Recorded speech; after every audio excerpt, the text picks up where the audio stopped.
Good evening, everyone. Welcome to beautiful SouthRidge School in our evening production put on by the Frank Theater. I'm going to bring Carolyn Olson out in a second, but I'd first like to thank her for all the hard work she has put in, the grant writing, the production, the overseeing, the coordinating, everything. She's done it all for this to happen. So I'd like a big round of applause for Carolyn Olson.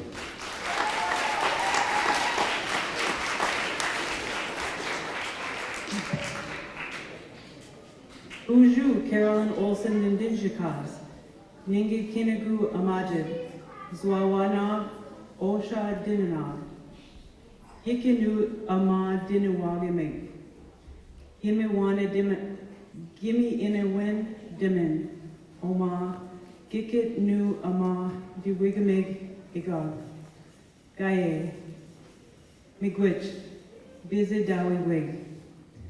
My name is Carolyn Olson and I want to welcome you. I am a teacher at the SouthRidge School. We are all happy you are here also. Thank you for listening.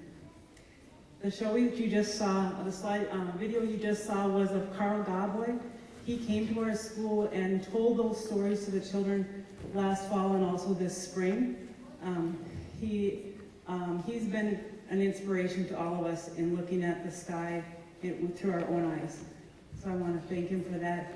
He couldn't be here tonight. We can't thank him enough, though. We also want to welcome any elders from Fond du Lac or from Brookston, Auburn, wherever you're from. We were happy you were here. This is for you. We're honored to have you with us. We noticed that there isn't much snow out there. There was snow about a half hour away this morning. Stories are to be told with snow, so we just want to acknowledge that we started this with snow. We hope you'll be enjoying our retelling of these Ojibwe stories. We also want to thank the families, school administrators, and community leaders for their part in making these wonderful students who they are today. You have some great kids, and we enjoy them very much.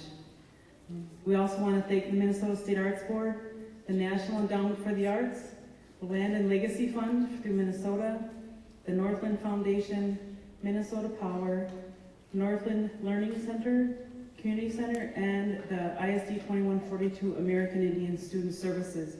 All of these groups have supported us through this effort of learning these stories to retell and share and for us to remember forever. So I thank you for coming.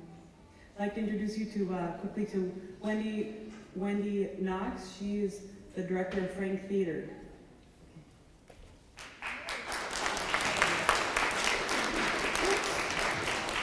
Hello, I'm Wendy, and I want to thank Carolyn for bringing us up here and working on the grant to get us to be able to come up here. This is our third year that we've been at SouthRidge, and before that we were at Albrook for a year. So we've been coming up here for a while, and it's great fun.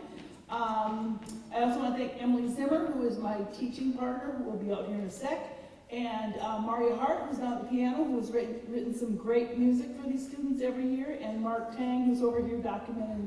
He's kept track of us while we've been up here for the last 3 years. So each time we've come up, we have a different theme, and we did Greek mythology one year. We did Pourquoi tales, or like why an elephant has saggy skin, or how a leopard got its spots.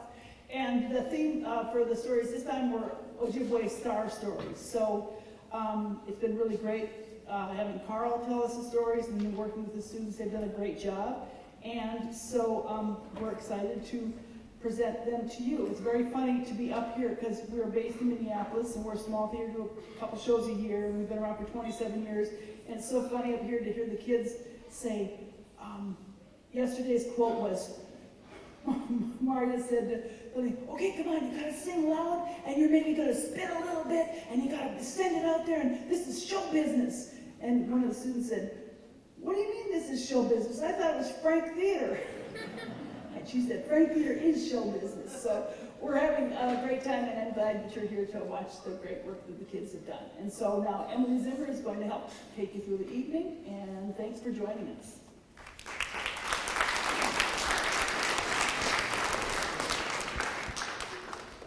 Hello, I'm very proud to introduce the 3rd and 4th grade students. They have worked very hard putting together their own adaptation of the Ojibwe tale of how Fisher went to Skyland. And we'll see work by Mr. Process class, by Ms. Harker's class, also by Ms. Hochstein's class, and by Ms. Hudspeth's class. And we're going to get it started right now. Long ago, the land we live on was covered with trees, bushes, and piles of snow. Back in those days, it was always cold. One day, Old Squirrel was digging for food in the deep, deep snow when young Fisher went hunting and snuck up on Squirrel. The trees and bushes called, "Look out, Squirrel!"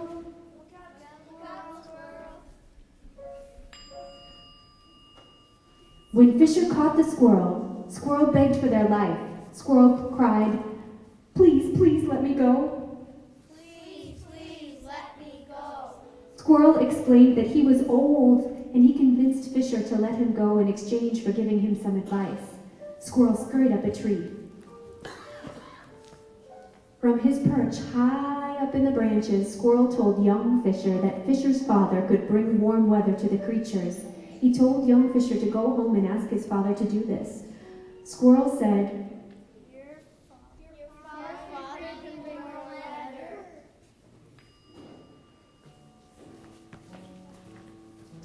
So young Fisher did just that.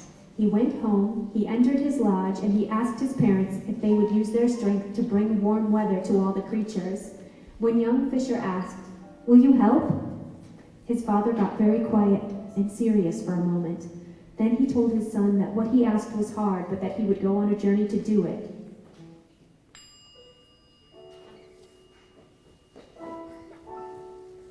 Fisher called all the animals together for a big feast. When all the animals arrived, before they got there, he said, "Are you hungry? Come to the feast." Are you hungry? Come to the feast. They gathered together to share food and hear what he had to say.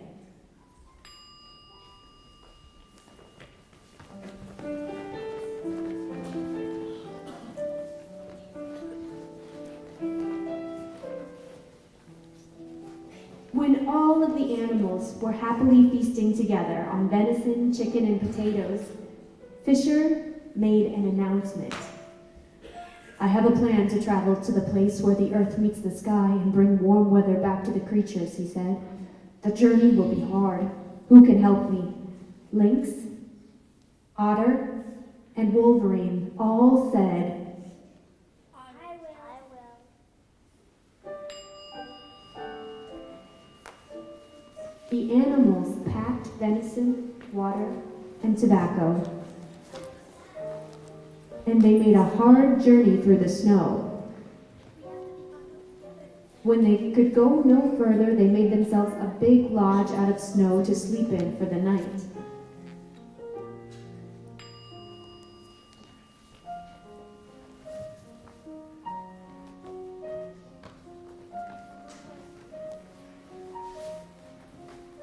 The next day, they climbed up to the place where the earth meets the sky.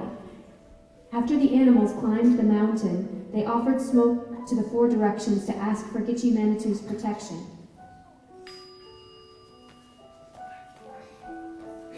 It was time for the animals to try to break through the border between the earth and sky. Lynx jumped so high and hard that they were knocked unconscious. Otter hit their head, then slid down the mountain on their belly. Wolverine jumped over and over and over and over and over and over and over again until a crack became a hole big enough to jump through.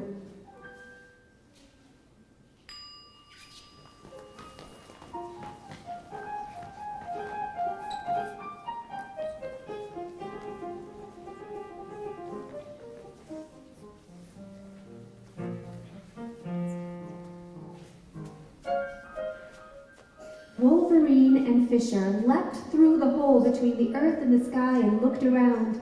Skyland was warm and beautiful. Green grass covered the ground and flowers were in bloom. They said, It's beautiful. As they explored the Skyland, Wolverine and Fisher peered into the lodges of the Sky People, and they found birds trapped in cages inside. The birds called out, Help me, help me.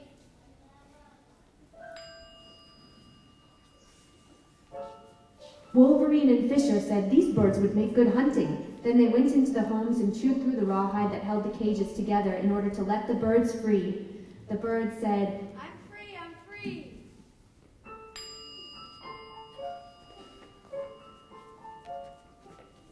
but when the Sky People returned, they saw the intruders in their homes.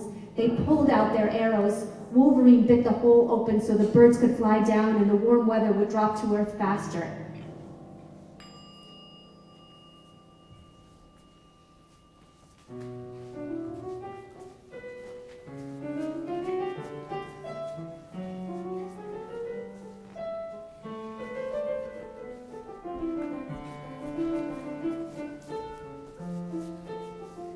The Sky People became furious when they realized what was going on. Stop stealing our warm weather, they said, but they knew Fisher couldn't give up yet.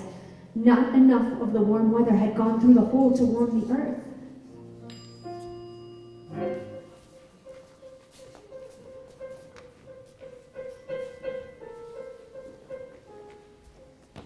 Fisher ran. Fisher knew the Sky People would chase him. He scurried left and right as they ran after him, ready to shoot their arrows.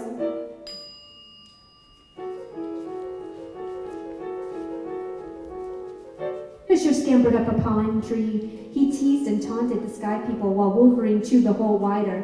They fired their arrows until finally an arrow struck Fisher in the one spot that could kill him.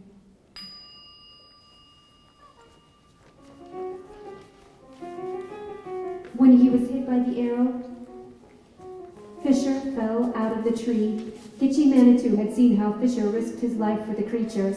To honor Fisher's gifts, Gitchy Manitou turned his body into stars and placed them in the sky. You can still see Fisher's constellation glow in the night. For half the year, he falls toward Earth until Gitchy Manitou puts him back up high, and people remember the risks he took to bring warm weather from the Skyland to the Earth.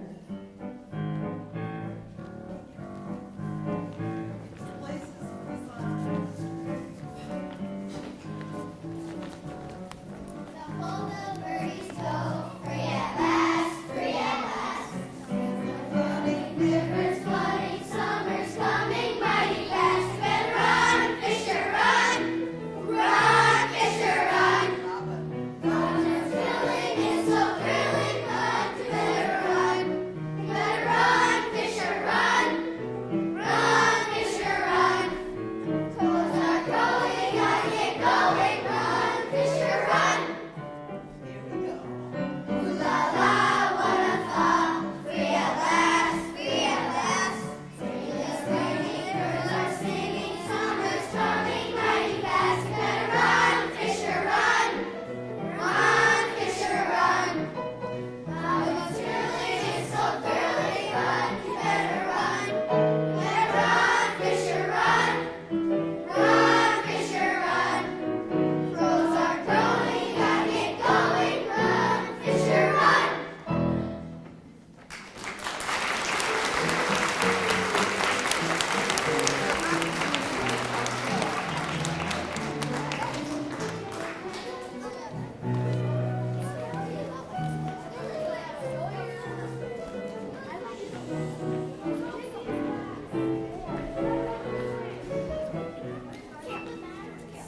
And one more big round of applause for How Fisher Went to Skyland.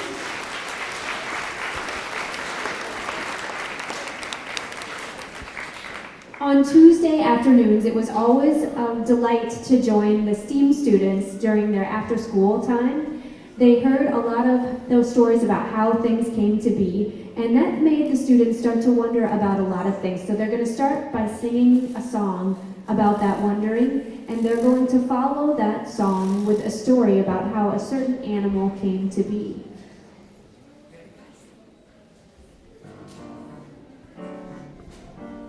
One next, one mice, and the dog takes cats, then trees have leaves.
the tree.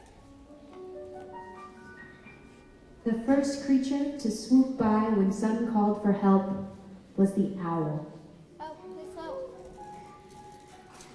The Sun asked for help, Please help, please help. No! and the owls swooped away.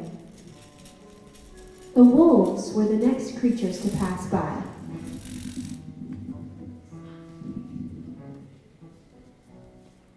The Sun called out for help, Please help, please help. More darkness means more food. When the sun doesn't come up, it's good hunting. Sun asked for help again, Please help. No!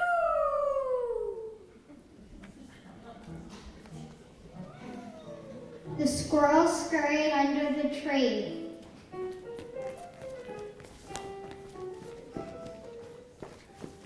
the Sun called them and called to them for help. Please help, help. Okay, we'll help you. Ouch! You're too hot. We'll burn our paws. The Sun asked if they could use their strong muscles. What's my muscles? The squirrels tried to help the sun again, but the sun was too hot. Ow, my paws! The Sun asked, could you please help me? Please help me.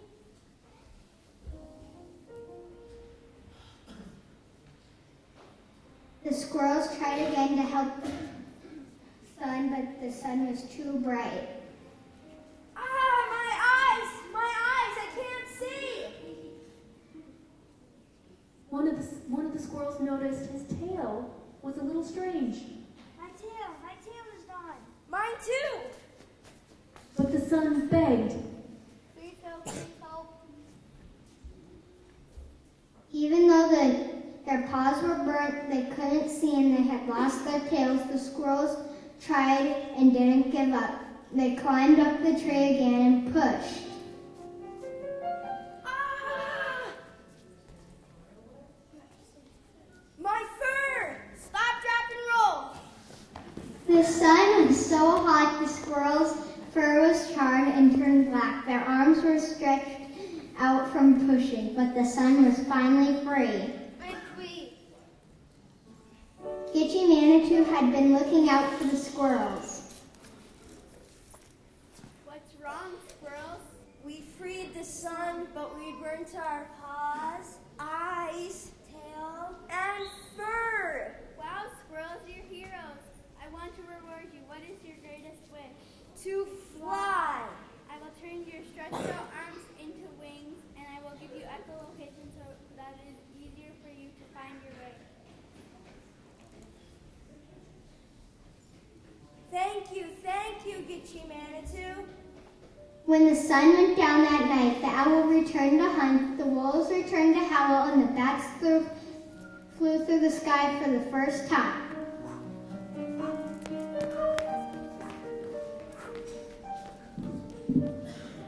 And that's how the bat came to be.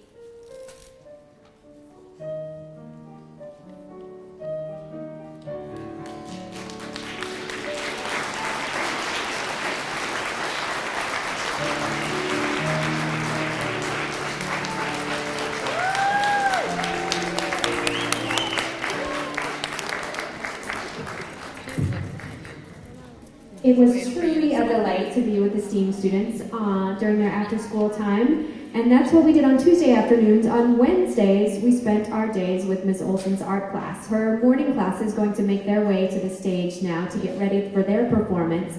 We did a lot of different things during these classes. The students wrote stories, they read the stories that they wrote to their classmates, they gave each other feedback on their stories, and we told several different tales. One of them was another version of the Great Flood, and they have adapted this version for the stage, and they are proud to share it with you now.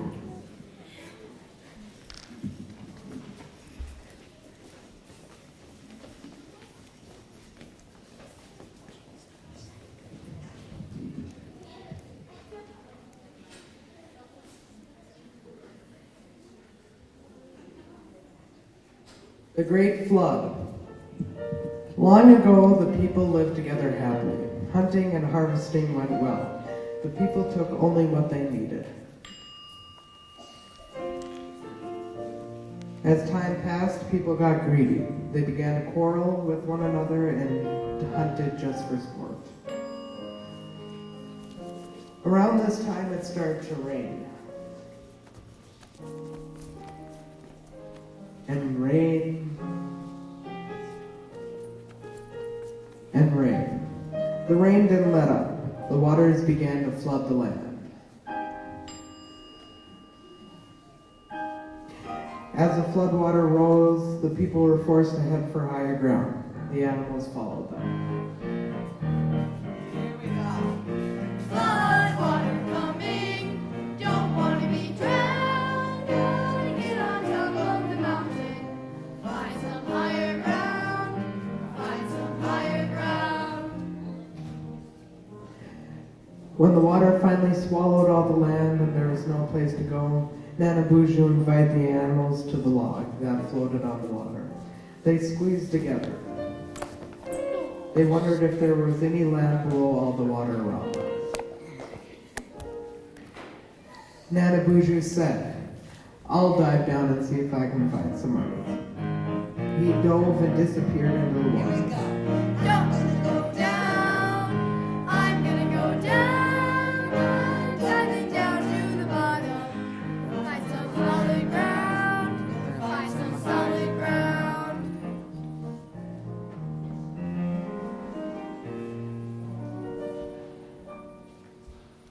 He returned empty-handed. The water was deeper than he imagined. Otter said, "I'll dive down and see if I can find some earth." I'm gonna go down, I'm gonna go down. I'm diving down to the bottom. Gonna find some solid ground, gonna find some solid ground. Loon said, "I'll dive." Otter dove into the water. He was gone for a long time. But when he came back to the surface, there was no earth in his paw. Loon said, "I'll dive down and see if I can find some earth." I'm gonna go down, I'm gonna go down. I'm diving down to the bottom. Gonna find some solid ground, gonna find some solid ground. It was known that loon could hold their breath for a long time. Loon disappeared into the water, but even Loon returned to the surface, finding no trace of earth. Muskrat said, "I'll dive down and see if I can find some earth." I'm gonna go down, I'm gonna go down. I'm diving down to the bottom. Gonna find some solid ground, gonna find some solid ground. Muskrat took a deep breath and dove. The animals on the log waited and waited and waited. There was no sign of Muskrat for a long time. Finally, Muskrat's body floated to the surface. Nana Buju pulled Muskrat up out of the water. In Muskrat's hand, Nana Buju found earth. Turtle offered his back to hold the earth. They spread the earth on Turtle's back, and the animals and the people again had land to live on. They lived together in harmony once again. Flood water coming, don't want to be drowned. I'm diving down to the bottom. Find some higher ground, gonna find some higher ground. Here we go. I'm gonna go down, I'm gonna go down. I'm diving down to the bottom. Gonna find some solid ground, gonna find some solid ground.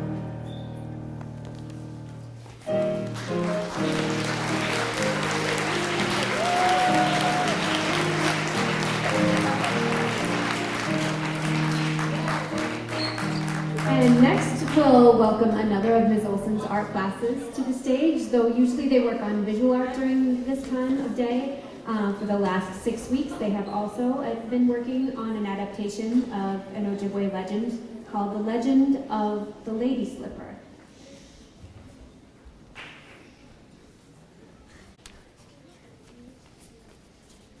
The Legend of the Lady Slipper, an Ojibwe tale. A long time ago, in a land not so far away, there lived a peaceful, happy village. In this village, there lived a girl with her family. The girl adored her brother, for the brother had a very important job. He was the messenger for the village. Time passed, and the members of the village became very ill. The village got even sicker. The villagers needed medicine. The brother was to retrieve it. However, later that evening, the brother became ill. The girl was unable to sleep. She decided to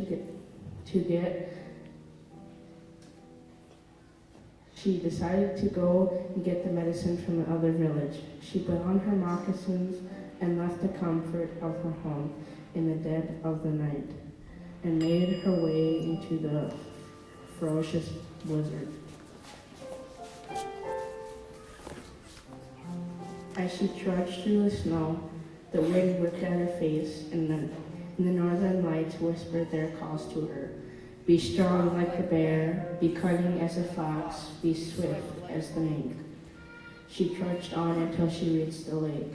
She didn't stop. Once again, she thought of her brother. She went on the ice. The ice cracked and moved as if it was trying to say a warning. Be quick, be quick.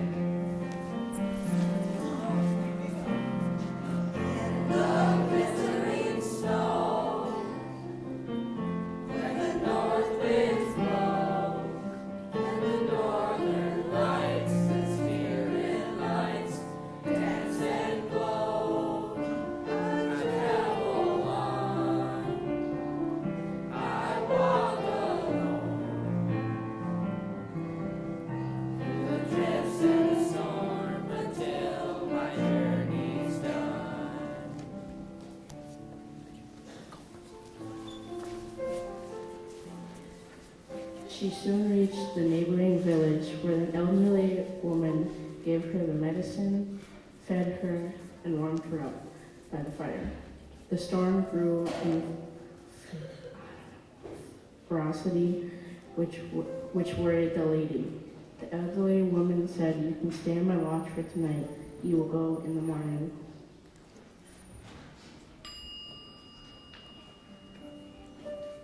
Worried about her family and unable to wait while the village was asleep, the girl snuck out into the snowy night with the medicine in her bag.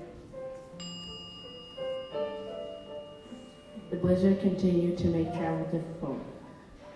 Ice on the lake cracked, and the northern lights danced as she traveled home.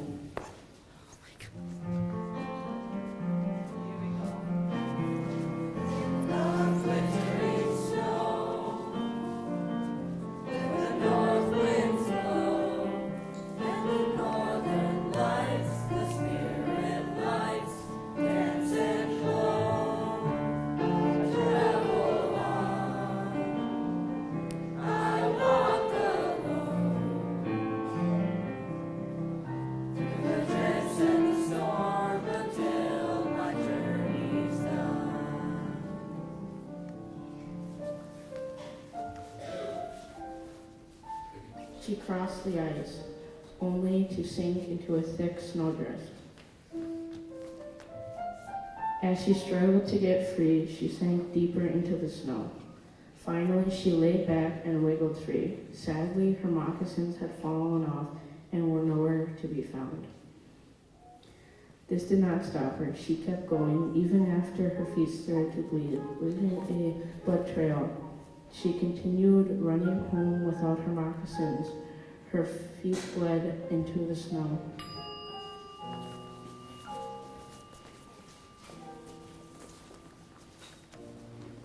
She reached her village with the medicine in hand. She handed it to an elder before finally collapsing in exhaustion.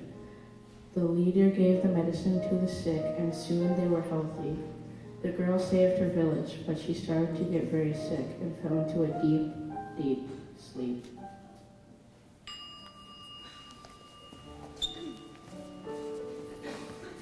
The girl slept until spring. The girl and her brother ran through the crisp spring air to find her moccasins. They found strange flowers that looked like moccasins.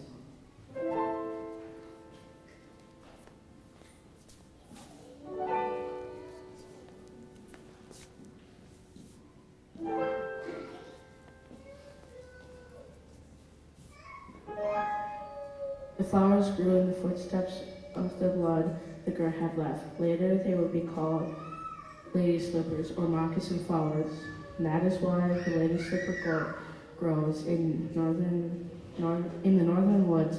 The girl was given the name Little Flower.